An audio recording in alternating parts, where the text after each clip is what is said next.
Welcome to Bet On It. It is a Monday. That's right, October 24th. We are going to talk some Bears at the Pats. But first, I guess I owe some of you guys an apology. It was brought to my attention because, of course, I don't read the YouTube channel comments. Why would I want to hear all of the negativity? Marco, on the other hand, does. And he said, you guys were not very happy that Dan, our producer, forgot to edit out my F-bomb. That's okay. We'll get over it someday. Let's bring in Marco D'Angelo and Joe Raineri. Joe's got a sideways look on his face because, I don't know. Why, Joe? Talk to me. There you go. There you go. Get it out of the way. Joe's comment Might for the as well show. get it out of the way. There you go. Now you can hate us the rest of the day. We appreciate you guys. What one comment, good, bad, the other. We love it. It helps the YouTube algorithm. But I will try to either watch my mouth or politely ask my producer not to forget some of my more passionate moments being edited out.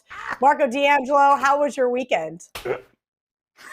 You want me to start dropping F-bombs? It was not good, Kelly. It was my worst weekend of the season. No way to sugarcoat it, and I'm not going to. It just was a bad weekend. Started on Saturday with my top play, a play that Joe's familiar with. 8 turnovers. You're not going to win a football game. I'm sorry.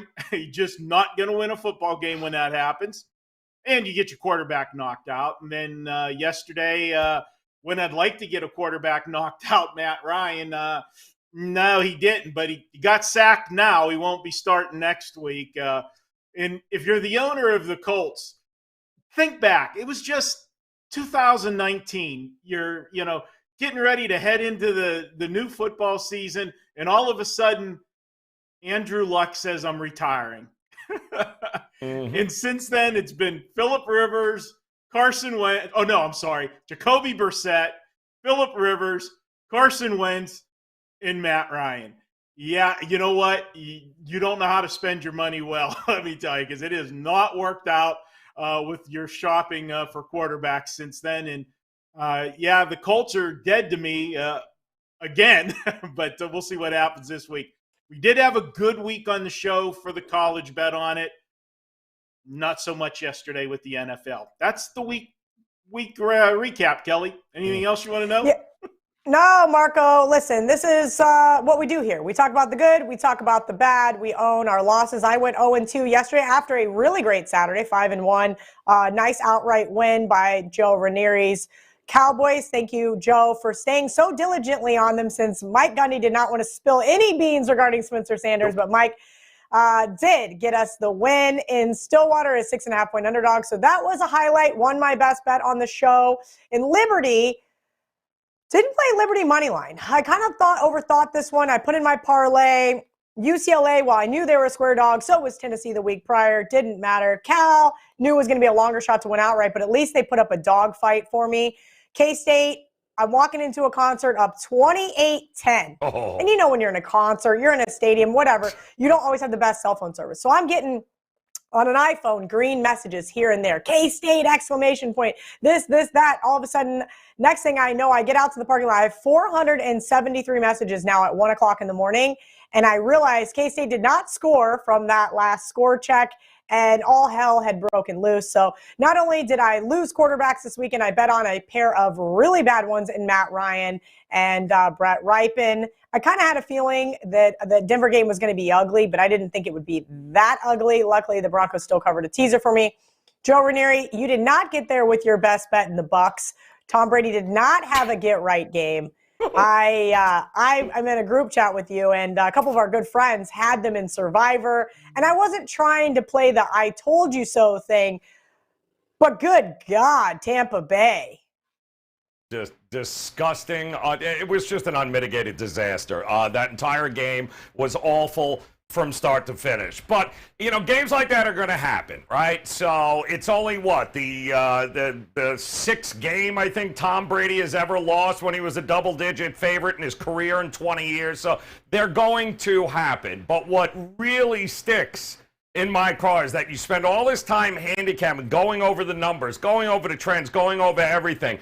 And I'm yet to figure out a way to handicap stupidity. And case in point last night, I have the Dolphins -7 last night, and we're in the third quarter of this game. Miami drives down to the 13-yard line of Pittsburgh, and on 4th and 3, instead of kicking the field goal and making it a 2-score game, they get stuffed trying to score a touchdown to make it a 2-score game. Neither thing happened. What are you doing, McDaniel? So now, at the end of the game, Dolphin fans and McDaniels is got to sweat out them scoring a touchdown to lose because he didn't opt for the field goal and go up 2 scores when he had a chance at the 13-yard line. You can't handicap stupidity with some of these coaches, and that list is starting to grow, Cal. In the NFL, they should know better, which is, thank God we've got guys like Belichick still, where pretty sure we know what we're going to get here tonight, but there is a crop of coaches in the NFL, and tell me if I'm wrong here, Marco. There is a crop of stupidity right now. You can't handicap. I'm with you. I got a lot of angry Colts fans I'm friends with that are saying they want to fire Frank Reich. I'm like, he's had 5 quarterbacks in 5 seasons. Oh. I don't know if he's necessarily the problem. And then they asked, I said, who would you get that's better? Because I can tell you this right now. It's damn sure not Nathaniel Hackett. Yeah. It's damn sure not Brandon Staley. Yep. Amongst a laundry list of other coaches that have either lost their job and are now defensive coordinators or offensive coordinators again. I'm sorry, but we've already seen some of these shows. I am with you on the McDaniels thing. I expected better from him. We've seen better from him. That was a definite bonehead bozo mistake that I do not understand.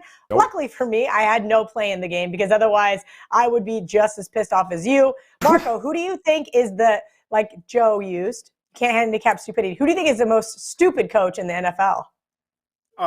Kelly, last night's had to take the cake. I mean, I've bashed the Cleveland coach and the Charger coach all season long, but I tweeted it out immediately. And I'm a Steeler fan, but last night I had Miami in a teaser, and that should have never been in doubt at any point of that game last night, the teaser play on Miami. And I'm sitting there having to sweat out Kenny Pickett getting it into the end zone at the end of the game. I don't know what they're thinking. What was even worse, and what blew my mind even more about it, is the fact that he didn't kick the field goal. That's a no-brainer, right? You go up 2 scores. But the fact that he went on 4th and 3, and then they ran the play that they ran.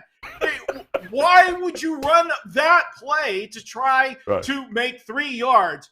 It was just right in the Hayward. Right in the Hayward. Sorry. You know what? I get into it with the math guys all the time.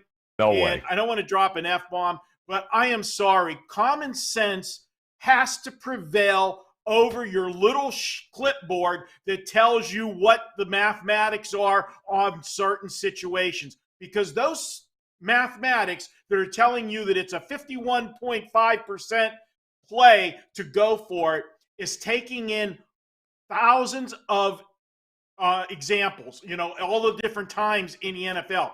It is not taking in that particular game scenario. Correct. Where you are at on the field, what time of the game it is, and where the score is, and the complexion game flow. That's what these coaches have no lack of, is understanding game flow. And if you're sitting in the third quarter on a 16-10 game where nobody has scored yet in the second half, you put the points on the board to go up 2 scores at home.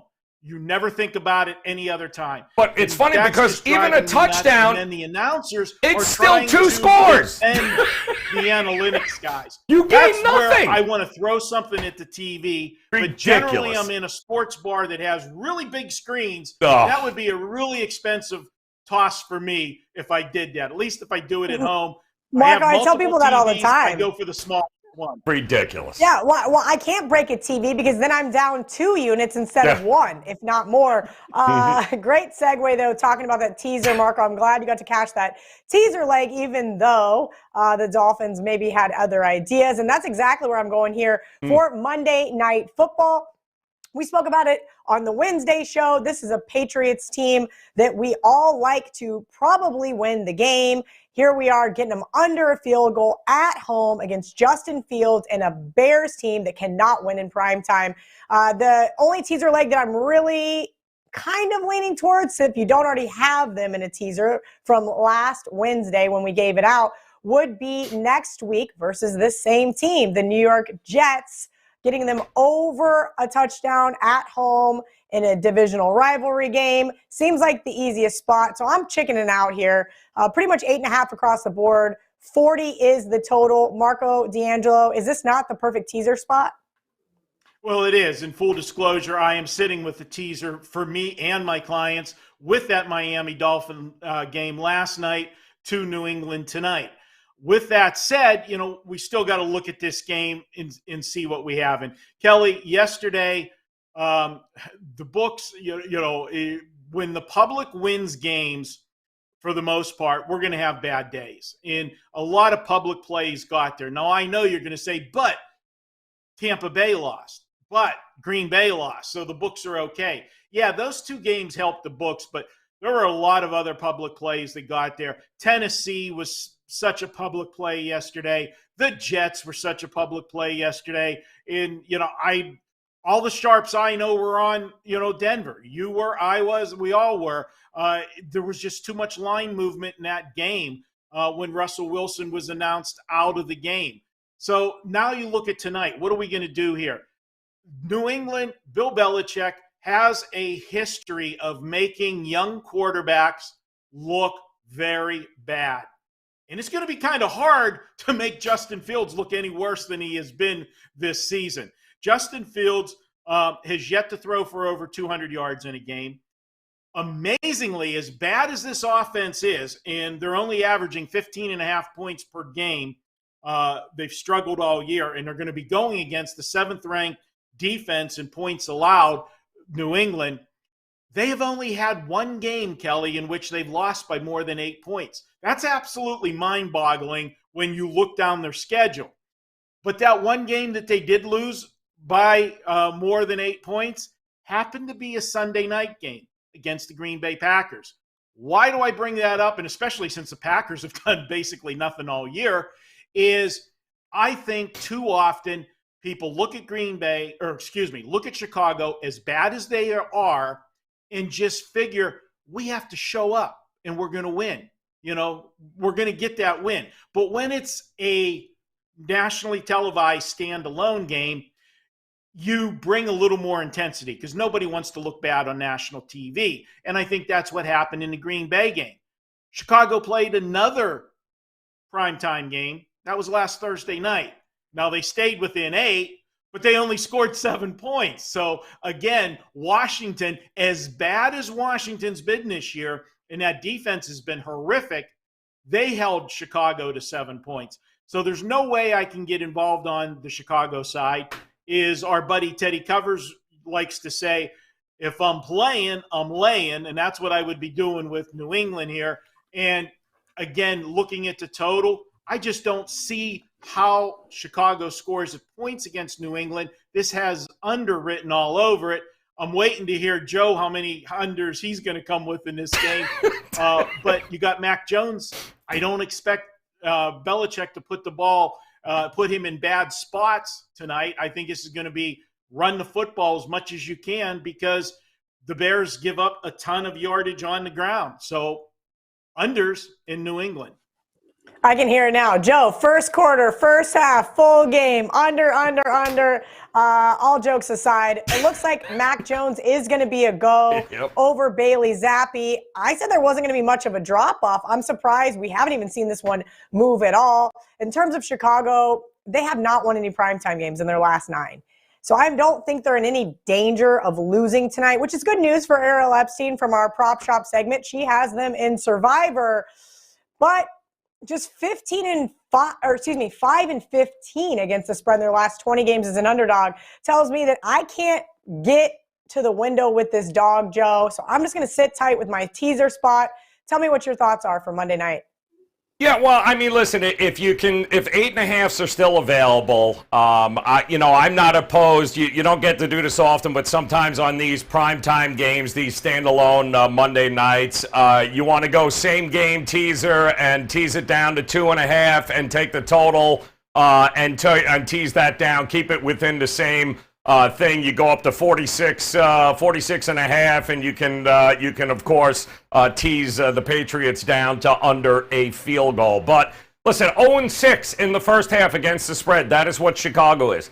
This line was 3.5 when this line opened up earlier in the week, guys. The first half line was 3.5. This is one of the best defenses in the NFL. Nobody's talking about the New England Patriots. A lot of people stuck a fork in this defense when the season started, did not give them any credit whatsoever. But per usual, Belichick puts his players in a position to be successful. Justin Fields has got nobody to block for him. They can't trust him to drop back. Plus, they know they're going to get him killed. They're especially going to get killed tonight against the pass rush that's going to be coming from the New England Patriots. I don't think Belichick messes around at all. The first half, I think, is now 5.5. So it's already started to creep up throughout the week. But 0-6 in the first half. If it ain't broke, I ain't fixing it. Not with Fields as a quarterback. I would go Chicago team total under. I think it's at 14 and a half, somewhere in there. I don't think they even sniff the end zone once, maybe, not more than that. I think this has got underwritten all over it. Team total, first half, go on the first quarter, ton of running in this game. It's going to be like watching paint dry, I can assure you that. God, these primetime games have just been so great this year. I can't wait to get involved with another one. Let's see, WagerTalk odds screen. There are 9 starting to pop up, so if you do like the Pats and a teaser, I would suggest you do so now. Thank you to Joe, thank you to Marco, and thank you to all of you guys hanging out with us on Bet On It every Monday and every Wednesday. Jump in the comments section. Tell us you love us. Tell us you hate us. Tell us that I sound like a sailor. Either way, we appreciate you guys are here. Shout out to our producer, Dan, for always making me look good. He's the best. Go Eagles. Ooh! Marco D'Angelo is like a fine wine as he just gets better with age. Since 1980, Marco has been one of the industry's leading handicappers, and this year is no different. Marco is currently the #1 handicapper at WagerTalk this season in college football in both winning percentages and money won, sitting at 27-15 for a net profit of 29 units.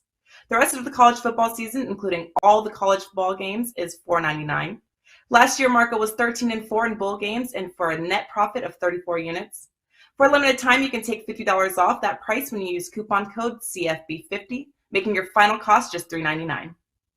And for the first 10 who sign up, we have a free bonus, a $299 value, comping you a 30-day all-access subscription that will include all of Marco's NFL, NBA, and NHL plays for free. Why do you want to bet with Marco in October? Last October, Marco was #1 in the NFL at WagerTalk. His NFL plays went 14-7-2, netting 23 units. His NHL plays went 4-0, he was up 8 units, and his NBA plays went 3-1, up 4 units. You'll want to hurry, this is a limited time offer.